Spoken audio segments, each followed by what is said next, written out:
Trevor the traction engine is old-fashioned, but he doesn't care. He knows that he is really useful, like his friend Edward, the blue engine. Early one morning, Trevor was chuffing about the vicarage orchard. He had important news for Edward. The vicar says that not all children are able to have holidays by the sea, so he's having a garden party to raise money for a seaside trip. I'm going to be the star attraction, chatted Trevor, giving rides to all the visitors. The vicar is putting up posters all about it.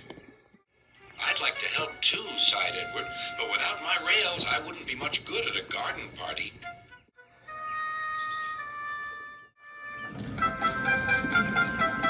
It was a beautiful day, but Edward was worried. I wish there was something I could do for the party, he said. I'd like to be helpful, like Trevor.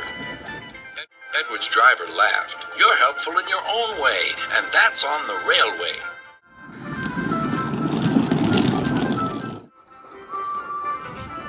Next day, it was Trevor's turn to look disappointed. He had bad news.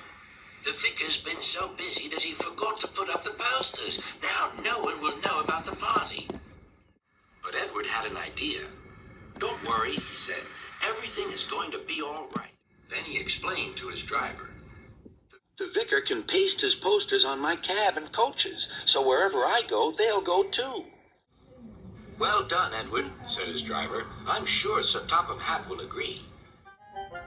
As indeed he did. Edward steamed happily through the stations, collecting his passengers. Look, they said, the vicar is holding a party. We must go to that. Later, Trevor was resting in the orchard shed when Bertie rolled by.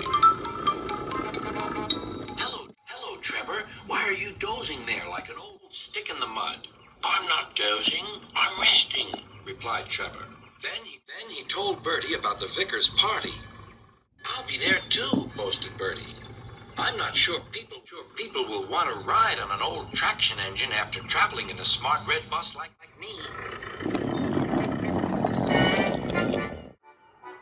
The party day arrived.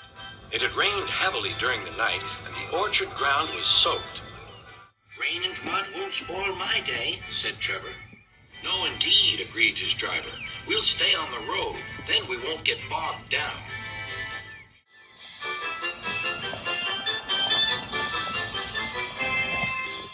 Trevor was soon busy trundling up and down the quiet country lane, carrying lots of laughing children.